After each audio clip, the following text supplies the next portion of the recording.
हृदय से धन्यवाद करते हैं क्योंकि आप अद्भुत युक्ति करने वाले, महान सामर्थ्य काम करने वाले और मनुष्यों के जीवन को परिवर्तित करके अपनी महिमा का कारण बनाने वाले परमेश्वर आप ही हैं।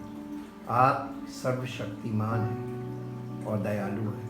प्रेम और आपके प्रेम की सामर्थ्य हम मनुष्यों के जीवन में प्रकट होती है और उनके जीवन को परिवर्तित करती है ताकि आपकी महिमा उनके जीवन से प्रकट हो और आप ही का नाम महिमान्वित होने पाए, क्योंकि सब कुछ के करने वाले आप हैं। इसलिए आपकी शरण में आकर आपका धन्यवाद करते हैं और अपने आप को धन्य कहते हैं क्योंकि हम आपकी शरण में हैं। और संसार में जब लोग पीड़ित हैं, परेशान हैं, उन्हें देखकर हमारा धन्यवाद बढ़ता जाता है क्योंकि आपकी शरण में हम शांति के साथ और आनंद के साथ अपने जीवन में आगे बढ़ रहे हैं और आपकी सामर्थ्य की सहायता से हम हर परिस्थिति पर जयवंत और फलवंत होते जा रहे हैं। इस बात के लिए भी धन्यवाद देते हैं। चाहते हैं प्रभु आपकी पवित्र आत्मा की सामर्थ्य हमारे जीवन में जैसे कार्य कर रही है, ये सामर्थ्य उन सब लोगों के जीवन में भी प्रकट हो जो आपके वचन को ध्यान धर के सुनते हैं और अद्भुत सामर्थ्य के द्वारा उनकी जीवन भी ऐसे ही हो कि वो मेरी तरह आपका धन्यवाद से भर जाएं और हर बात में आपका धन्यवाद करने लगे और आपका नाम हर एक जीवन में महिमान्वित हो जो आपके वचन को ध्यान से सुनता है और उस पर विश्वास करता है, ताकि आपका नाम महिमा पाए। धन्यवाद के साथ इस प्रार्थना को आपके इकलौते पुत्र प्रभु यीशु मसीह के नाम से मांगते हैं, आमीन। जय मसीह की। हम परमेश्वर का धन्यवाद करते हैं क्योंकि परमेश्वर अद्भुत युक्ति करने वाला और सामर्थ्य के काम करने वाला परमेश्वर तो है ही, लेकिन वो हमारे जीवन में अद्भुत तरीके से काम कैसे करता है, इन बातों को जानने और समझने से हमारा जीवन उन्नति में बढ़ रहा है। आज हम एक और विषय आपके साथ बांटना चाहते हैं जो हमारे जीवन से संबंधित है और पूरी तरीके से हमारे जीवन में परमेश्वर की आवश्यकता को प्रकट करता है। What is the meaning of communion? अक्सर लोग कम्युनियन वर्ड सुनते हैं जैसे होली कम्युनियन। होली कम्युनियन का मतलब पवित्र सहभागिता, लेकिन हम इस कम्युनियन वर्ड को आज समझेंगे। Communion means come and union with him, यानी हिंदी में अगर देखें तो कम्युनियन का अर्थ होता है विचारों और भावनाओं को साझा करना या शेयर करना। हर व्यक्ति के अपने विचार और अपनी भावनाएं होती हैं और वो अपने विचारों और भावनाओं के अनुसार अपनी दृष्टि में सही व सच्चा व्यक्ति होता है और किसी के विचारों और भावनाओं के ठेस पहुंचाना कानून के अनुसार अपराध होता है। इसलिए नीति वचन में ऐसा लिखा है कि नीति वचन 21 अध्याय के 3 पद को पढ़ेंगे। नीति वचन 21 अध्याय और उसका 3 पद। जब हम परमेश्वर के वचन में जाते हैं तब हम अपने विचारों को यहाँ पर परख सकते हैं, क्योंकि परमेश्वर के परखे हुए विचारों पर अपने विचारों के द्वारा हम देख सकते हैं कि हम आज हमारे विचार हमें कहाँ खड़ा किए हैं और हमारे विचार के अनुसार हम कितना सही हैं। 21 अध्याय के 3 पद में लिखा है, नीति वचन उसके 21 अध्याय में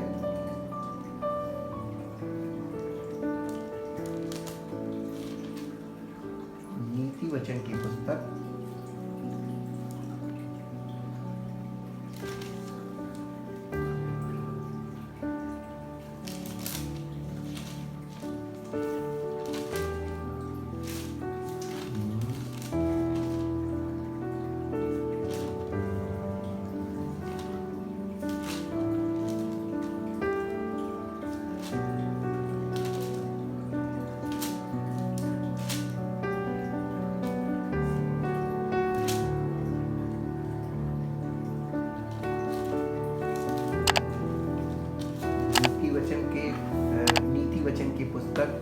उसका 16 अध्याय उसका 2 पद देखेंगे। 16 अध्याय और उसका 2 पद। मनुष्य का सारा चाल चलन अपनी दृष्टि में पवित्र ठहरता है, परंतु यहोवा मन को तौलता है। मनुष्य अपनी दृष्टि में हर व्यक्ति बिल्कुल पवित्र है। हर व्यक्ति को अपनी दृष्टि में अपना चाल चलन पवित्र जान पड़ता है, लेकिन परमेश्वर मनुष्य के मन को जांचता है परमेश्वर हमारे मन को इसलिए जांचता है क्योंकि मनुष्य के मन में क्या है ये परमेश्वर ही इसका फैसला कर सकता है कि वो कितना सही है और कितना गलत है। इसीलिए परमेश्वर हमारे जीवन में वो काम करता है जो शायद हम स्वयं नहीं कर सकते हैं। इसी के साथ साथ हम एक पद और देखेंगे, नीति वचन की पुस्तक के 21 अध्याय में आएंगे और 21 अध्याय का दूसरा पद है, मनुष्य का सारा चाल चलन अपनी दृष्टि में तो ठीक होता है परंतु यहोवा मन को जांचता है। यहाँ पर भी वही सेम बात लिखी हुई है, 2 बार इस बात को लिखा है। ये बुद्धिमान व्यक्ति के द्वारा, जो संसार का सबसे बुद्धिमान सुलेमान राजा, उसकी लिखी हुई बातें हैं, ये उसका अनुभव रहा है और ये अनुभव आज बिल्कुल सही है क्योंकि आज हर एक प्रत्येक व्यक्ति यदि बिल्कुल ठीक है तो उसके अपने स्वयं के विचार से उसी व्यक्ति के विचार में सामने वाला व्यक्ति बिल्कुल गलत है। इसी कारण से सारे विवाद और मतभेद पैदा होते हैं। आज लोगों में लड़ाई और झगड़े इसी कारण से हैं कि एक पक्ष अपने आप को सही और दूसरे पक्ष को गलत ठहराने का हर संभव प्रयास करने में लगा है। और ऐसे ही आरोप प्रत्यारोप दोषारोपण के कारण द्वेष भावना बढ़ रही है। इसीलिए आज पूरी दुनिया में आपस में रगड़े झगड़े बढ़ते जा रहे हैं और अगर ऐसा ही होता रहा तो हर व्यक्ति दूसरे व्यक्ति की जान का दुश्मन हो जाएगा। अतः आज के युग के लोगों को ऐसी दशा से कैसे निकाला जा सकता है, क्योंकि हर व्यक्ति का स्वयं को सही मानना व सही ठहराना ही विवाद को जन्म देना है। ये एक प्रकार की मानसिकता है। इस प्रकार की मानसिकता वाले लोगों में मानसिक असंतुलन बने रहने के कारण स्वभाव में क्रोध बना रहता है, जिसके कारण शारीरिक बीमारियां उत्पन्न होकर ऐसी शारीरिक समस्याओं को जन्म देती हैं, जैसा कि आज हम अपने चारों ओर देख रहे हैं। Heart attack, paralysis attack, sugar, BP इत्यादि, और इसके अलावा मानसिक बीमारियां, साइकोलॉजिकल प्रॉब्लम्स इत्यादि। परंतु परमेश्वर ने पहले से इन सब बातों से हमें बचाने के लिए प्रयोजन किया है, और जैसे हम जब किसी बीमारी का शिकार होते हैं तो योग्य डॉक्टर को ढूंढते हैं, उसी प्रकार हमें सब समस्याओं की जड़ पर भी काम करने की आवश्यकता है। और सब समस्याओं की जड़ है हमारी अपनी सोच, जिसके द्वारा हम अपने आप को क्लीन चिट देते हैं तथा सामने वाले को दोषी मानते और अपने आप को सही व सामने वाले को दोषी ठहराने के लिए हर संभव प्रयत्न करने में लगे रहते हैं। ऐसे लोगों को प्रभु यीशु मसीह आज बुला रहे हैं, क्योंकि कोई भी व्यक्ति ना तो 100% गलत होता है और ना ही 100% सही होता है। हम अपने विचारों के कारण दोष भावना से ग्रसित रहते हैं और जिसके कारण से हमें इमोशनल हर्ट यानी भावनाओं को आघात पहुंचता है और हम भावनाओं में पीड़ित हो जाते हैं, या हम किसी की भावनाओं को आघात पहुंचाते हैं यानी इमोशनल हर्ट। दोनों ही दशाओं में हमें पीड़ाओं का सामना करना पड़ता है। प्रभु यीशु मसीह ने ऐसे लोगों को निमंत्रण दिया है, और निमंत्रण का अर्थ होता है कि जिसको निमंत्रण दिया जाता है उसकी स्वयं की इच्छा पर निर्भर करता है कि वो इस निमंत्रण में जाए या ना जाए। इस प्रकार का निमंत्रण ओपन इनविटेशन यानी खुला निमंत्रण कहलाता है। मत्ती रचित सुसमाचार के 11 अध्याय के 28 पद को देखेंगे। मत्ती रचित सुसमाचार के 11 अध्याय के 28 पद में इस प्रकार से प्रभु यीशु मसीह ने कहा, 11 अध्याय और उसका 28 पद, और यहाँ पर हम देखते हैं कि प्रभु यीशु मसीह क्या कह रहे हैं। और उन्होंने कहा, हे सब परिश्रम करने वालों और बोझ से दबे हुए लोगों, मेरे पास आओ, मैं तुम्हें विश्राम दूंगा। सबसे पहली चीज कि ये कौन सा विश्राम है और ये कौन से परिश्रम की बात हो रही है और कौन से बोझ की बात हो रही है।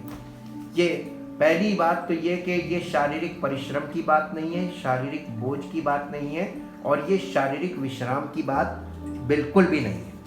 ये किस विषय में हम इसको देखेंगे, और इसे देखने से हमें ये पता चलेगा कि आज क्या हमें इस निमंत्रण की आवश्यकता है, इस निमंत्रण को हमें स्वीकार करना चाहिए या नहीं।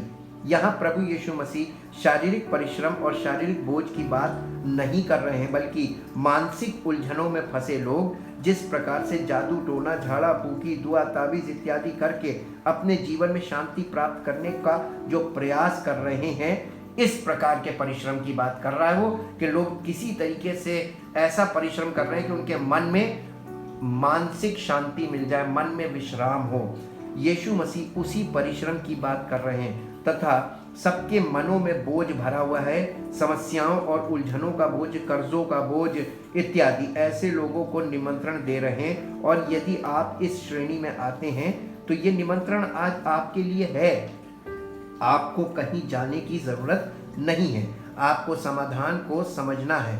मत्ती रचित सुसमाचार ऐसे लोगों को जो आज मानसिक रूप से प्रताड़ित हैं, पीड़ित हैं और अपने मन में उलझे हुए हैं, मानसिक उलझनों में फंसे हुए हैं, मानसिक समस्याओं के कारण उनका जीवन उलझनों से भरा जीवन है, ऐसे लोगों के लिए प्रभु यीशु मसीह का निमंत्रण है कि हे सब परिश्रम करने वालों और बोझ से दबे हुए लोगों, मेरे पास आओ, मैं तुम्हें विश्राम दूंगा। इसे हमें इंग्लिश एम्प्लीफाइड में अगर पढ़ें तो यहाँ पर इस प्रकार से लिखा हुआ है, The book of the Gospel of Matthew chapter 11 verse 28, और यहाँ पर इंग्लिश एम्प्लीफाइड में लिखा हुआ है, Come to me all you who labor and are heavy laden and overburdened, and I will cause you to rest. I will ease and relieve and refresh your souls. मैं तुम्हारे मनों में शांति भर दूंगा, मैं तुम्हारे प्राणों को शांति दूंगा, मैं तुम्हारे प्राणों को ताज़ा कर दूंगा। इंग्लिश में ये लिखा हुआ है, इसका मतलब ये मनुष्य के प्राणों के से संबंधित बात है। मनुष्य का प्राण परेशान है, उलझन है, प्राण का मतलब उनका मन। और किस प्रकार कोई व्यक्ति अपने मन में शांति प्राप्त कर सकता है? मन की शांति यानी पीस ऑफ माइंड संसार में किसी को उसके द्वारा किए गए उपायों से कभी नहीं मिल सकती। केवल शांति के राजा प्रभु यीशु मसीह के विचारों को अपने हृदय में भर लेने से ही प्राप्त हो सकती है। नीति वचन में लिखा है कि 27 अध्याय उसके 17 पद में, नीति वचन के 27 अध्याय के 17 पद में इस प्रकार से लिखा है, ये सलाह है जो यहाँ पर नीति वचन में दी जा रही है, और ये आइडिया कह लीजिए, ये एक आइडिया है जो नीति वचन में हमको बताया जा रहा है। ये आइडिया हमारे जीवन में कैसे काम लागू होगा, इसको हमें देखना होगा। नीति वचन 27 अध्याय के 17 पद में लिखा, जैसे लोहा लोहे को चमका देता है, वैसे ही मनुष्य का मुख अपने मित्र की संगति से चमकदार हो जाता है।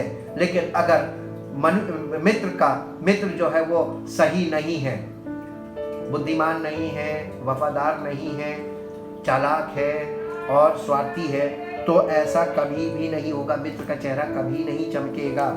ये बात हमें ध्यान देने वाली है। इसीलिए परमेश्वर का वचन हमें बुद्धि की बातें बताता है, ताकि हम सब बातों में सचेत होकर जीवन में आगे बढ़ें, क्योंकि इस जीवन में धोखा देने वाले सब हैं, साथ देने वाला और वफादार कोई भी नहीं मिलेगा।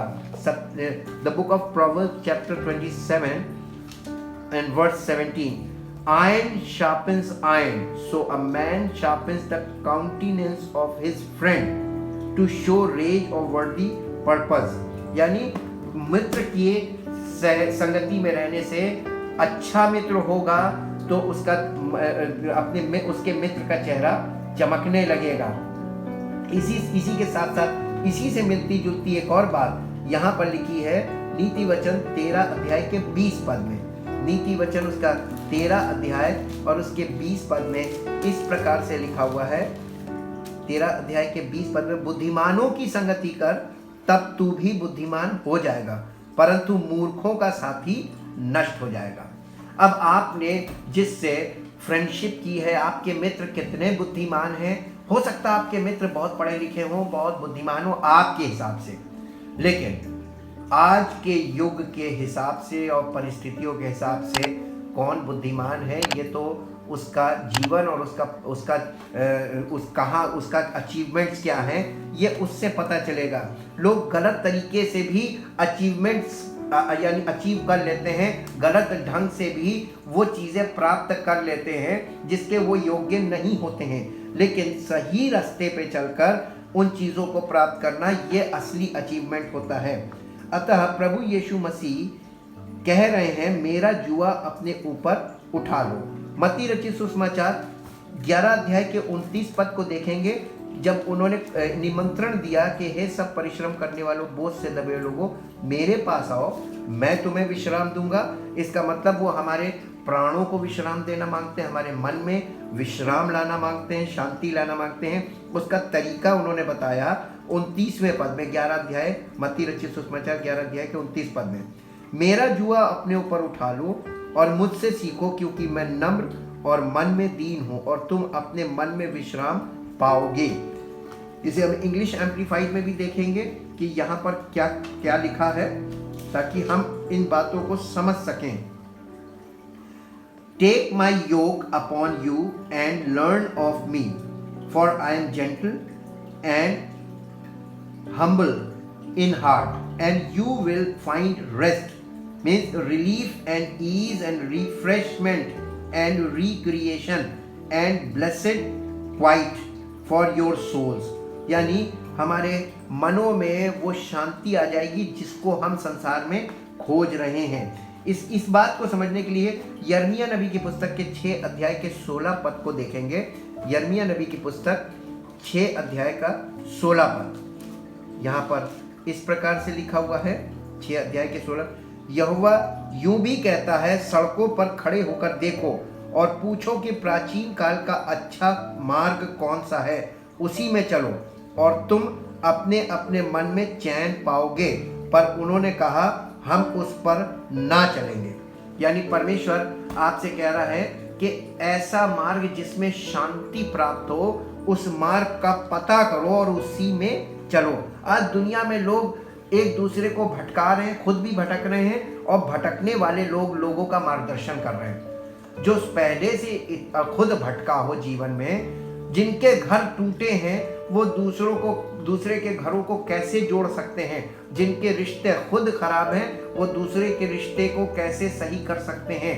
पहले हमारा रिश्ता आपस में सही होगा और तभी हम इस योग्य होंगे कि हम दूसरों को रिश्तों के बारे में कुछ कह सकें, समझा सकें। ये बात आजकल के लोगों को बिल्कुल भी नहीं समझ में आती कि वो जिनसे सलाह लेते हैं वो सलाह देने लायक है भी या नहीं। उनके पास वो चीज़ है भी कि वो जिस विषय में सलाह दे रहे हैं उस चीज़ में वो खुद कितने कामयाब हैं, ये भी हम नहीं देखते।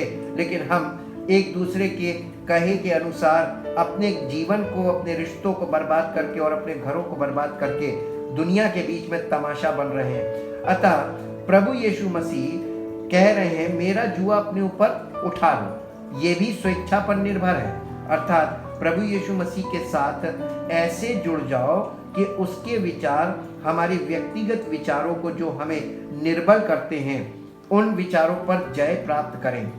कुलस्सियों की पत्री 2 अध्याय।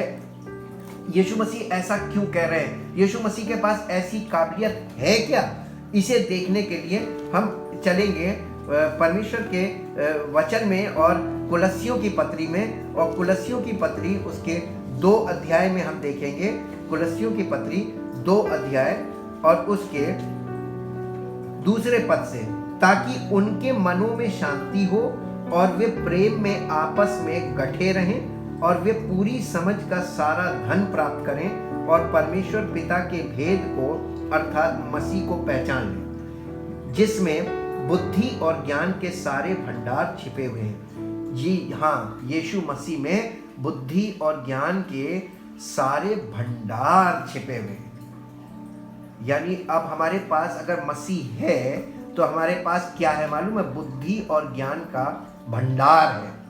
और अगर हम उसके साथ जुड़ जाते हैं तो हमको हर बात में बुद्धि और समझ का भंडार क्योंकि हमारे पास है, हर बात में वो हमको समझ भी देगा, बुद्धि भी देगा, ज्ञान भी देगा, और चलने में हमें निर्बल होंगे तो हमें अपना मदद करेगा ताकि हम चल सकें। ये मैं इसलिए कहता हूँ कि कोई मनुष्य तुम्हें लुभाने वाली बातों से धोखा ना दे। और इसीलिए इब्रानियों की पत्री 2 अध्याय के 18 पद में देखेंगे कि प्रभु यीशु मसीह के साथ जुड़ जाने से हमें और क्या क्या प्राप्त हो सकता है। इब्रानियों की पत्री 2 अध्याय और उसका 2 अध्याय का 15 पद देखेंगे, 2 अध्याय का 18 पद देखेंगे, जहां इस प्रकार से लिखा है, क्योंकि जब उसने परीक्षा की दशा में दुख उठाया तो वो उनकी भी सहायता कर सकता है जिनकी परीक्षा होती है। यीशु मसीह खुद परीक्षा पास की है। वो जिस प्रकार की जीवन की परीक्षाओं में हम फंसते हैं, वो जीवन की परीक्षाओं में, जीवन की दुविधाओं में, जीवन की समस्याओं में वो जयवंत हुआ है, तो वही हमें जयवंत कर सकता है जीवन में। फिर है 4 अध्याय का 15 पद, इब्रानियों की पत्री के 4 अध्याय के 15 पद में देखेंगे। यहाँ पर इस प्रकार से लिखा है, क्योंकि हमारा ऐसा महायाजक नहीं जो हमारी निर्बलताओं में हमारे साथ दुखी ना हो सके, वरन वो सब बातों में हमारे समान परखा तो गया तो भी निष्पाप निकला। पहली अच्छी बात है कि वो हमारा महायाजक बन गया और वो निष्पाप है, और परखा वो गया था तो भी निष्पाप निकला। और हम परखे जाते हैं, हम पापी निकलते हैं, लेकिन यीशु मसीह हमें इसलिए दावत दे रहा, हमें इसीलिए इनविटेशन दे रहा, बुला रहा है कि हम उसके साथ जुड़ जाएं, क्योंकि वो हमें पापों से भी छुड़ा सकता है महायाजक होने के नाते। और फिर 7 अध्याय के 25 पद को देखेंगे। 7 अध्याय का इब्रानियों की पत्री 7 अध्याय उसका 25 और 26 पद, यहाँ पर इस प्रकार से लिखा हुआ है, इसीलिए जो उसके द्वारा परमेश्वर के पास आते हैं, यीशु मसीह के द्वारा जो परमेश्वर के पास आते हैं, वो उनका पूरा पूरा उद्धार कर सकता है, क्योंकि वो उनके लिए विनती करने को सर्वदा जीवित है। अतः ऐसा ही महायाजक हमारे योग्य था, जो पवित्र और निष्कपट और निर्मल और पापियों से अलग और स्वर्ग से भी ऊंचा किया हुआ हो। यानी प्रभु यीशु मसीह महान समर्थी परमेश्वर पिता के दाहिने बैठा हुआ है और सब चीजों पर वो अधिकारी ठहराया गया परम पिता परमेश्वर की ओर से।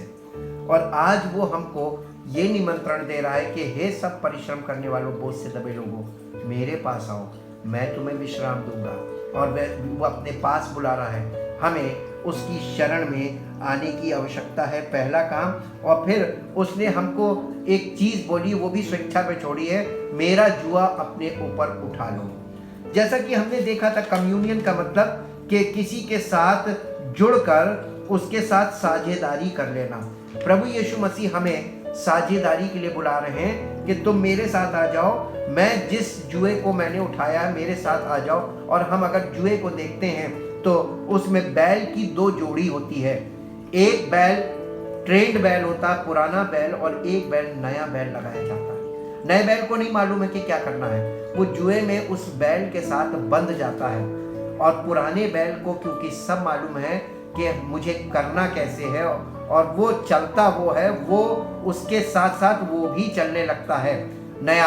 नए बैल को उसमें बुद्धि का कोई काम नहीं है। उसके साथ जुड़ जाने के कारण, जुए में बंध जाने के कारण, जो कुछ वो करेगा, जैसे जैसे वो करेगा, ऑटोमेटिकली नया वाला वही करने लगेगा। ये इस प्रकार का जुड़ाव है और इस प्रकार की साझेदारी के लिए प्रभु यीशु मसीह हमें और आपको निमंत्रण दे रहे हैं। यदि कोई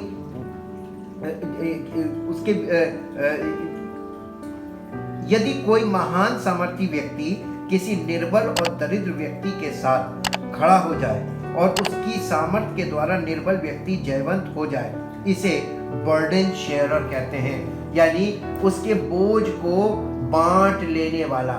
जब जुए के नीचे बैल आता है तो बैल एक तरफ ट्रेंड बैल बंधा होता है, दूसरी तरफ नया बैल बंध जाता है। और जब वो दोनों को किसान लेके चलाता है तो दोनों एक साथ ही चल सकते हैं, क्योंकि जुआ दोनों को अलग अलग कुछ करने की अनुमति नहीं देता, वो एक साथ बांध देता है। यही एक प्रकार का ऐसा बंधन है जो उसके गर्दन पे रखा जाता है, और गर्दन पे रखने के कारण वो डबल होता है, एक और उन दोनों को, और पीछे लोड लगा होता है। हमारे जीवन में तमाम प्रकार का बर्डन पाया जाता है। बर्डन का मतलब होता है कि वो बोझ जो हमारे माइंड पर है, वो बोझ जो हमारे दिल पर है, वो बोझ जो हमारे जीवन में जिम्मेदारियों का बोझ है, वो बोझ जो हमें अपने जीवन में रिस्पॉन्सिबिलिटीज का बोझ जो हमें मिला है, उसे हमें पूरा करना ही करना है। और ये एक प्रकार का प्रेशर होता है हर एक जीवन में, हर एक पारिवारिक जीवन में।